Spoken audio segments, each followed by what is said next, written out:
What's up, old school homies? Today we're going to talk about, could lo-fi be your next cool genre that you're into? It's just a genre, like, it doesn't really mean a lot. I tried to look further into what lo-fi really meant. It's kind of meaningless, but it sort of splits apart into other subgenres, in my opinion.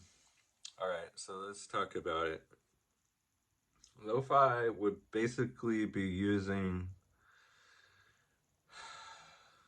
cheap musical instruments for the purpose of nostalgia, um, vintage stuff, home keyboards. This would all qualify as lo-fi gear.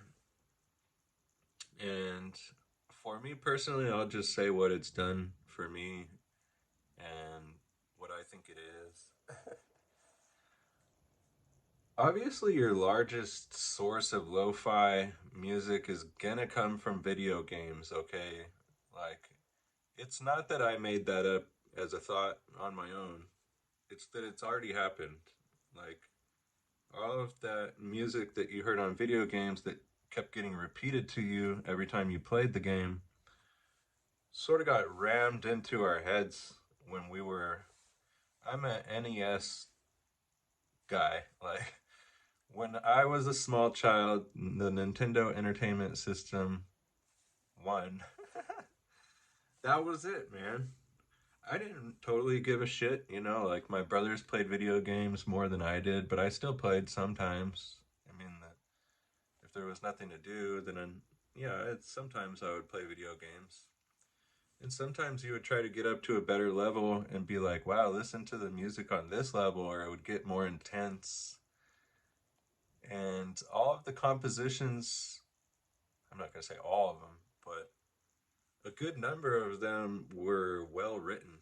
So I have my favorites, and my friend James has pointed out a lot of his favorites. That's lo-fi, but it's actually a subgenre I consider to be called chip music. So what chip music would basically mean is that your Nintendo has a sound chip in it. Nintendo actually made their own sound chips. They've used some from other brands like Ricoh and Yamaha. But the more important part of why you want to know what chip the video game system that you're using is how many channels are on it. Like, how many channels, meaning how many voicings are layered together to make the sounds. Nintendo in particular depends on two square waves and one triangle wave for the bass notes. And, there's been a lot of better stuff that came out. There was the Sound Blaster card that came out way later on. There was other Nintendo systems like Konami. They have their own stuff. But if you research it, you could see how many channels were used and which instruments or which waveforms were used, and that will kind of help you sound a little bit better towards what you're trying to sound like. Now, if you really want to go off the edge and not sound like a video game, you could still be lo-fi. That's pretty much what I am. Like, when I first started playing music, I only played acoustical instruments, or electric instruments played dry, not with any effects. So I ended up sounding like jazz when you just follow scales and you follow a beat and it's all normal acoustical instruments. It's going to sound like jazz unless you're shredding, which I wasn't, you know. So it went from jazz, and then I switched up all my instruments to keyboards, nostalgic keyboards, and it sort of sounded more like lo-fi. And then, of course, the Wave Station. Why do I have to always talk about it? Is this lo-fi? Well, it was made in 1990, and it's nostalgic. It's used in a lot of TV shows, like The X-Files or movies. So every time you play it, you kind of get those feelings of nostalgia. Lo-fi, uh, that's a freaking high technology piece for its time. Even now. So lo-fi starts to get a little bit more meaningless when you're just trying to contrive, well, the instrument has to be a certain amount of insipid to be lo-fi. Not exactly. I mean, no. Um, not all lo-fi sounds the same. A lot of it is a little bit more inspired by video games, and it sounds good, but not all of it does. It could be very abstract. It could be soft. It could be meaningful. I don't know. I don't hate on it.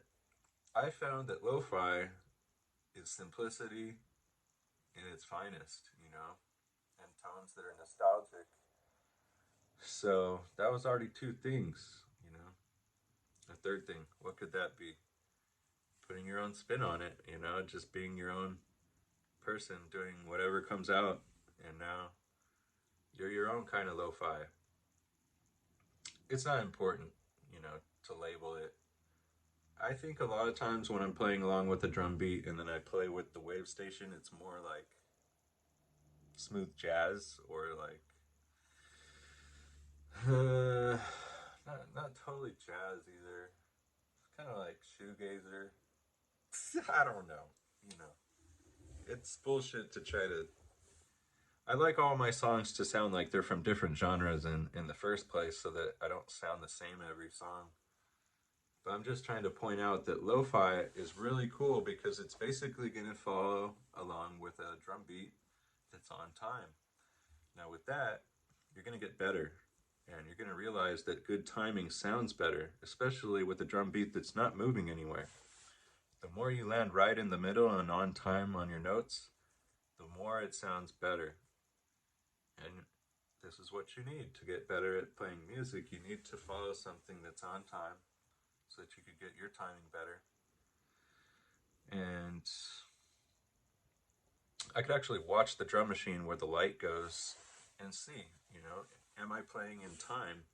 When it goes over the note, I could look at which number on the sequence it is.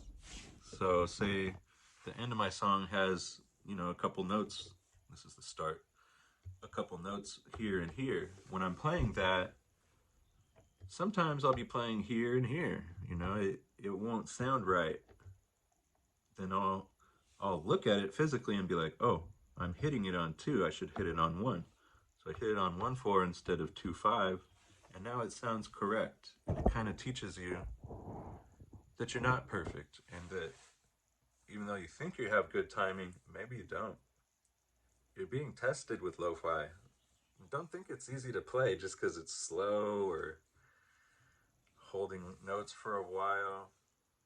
Oh no, your mistakes will be very visible on lo-fi.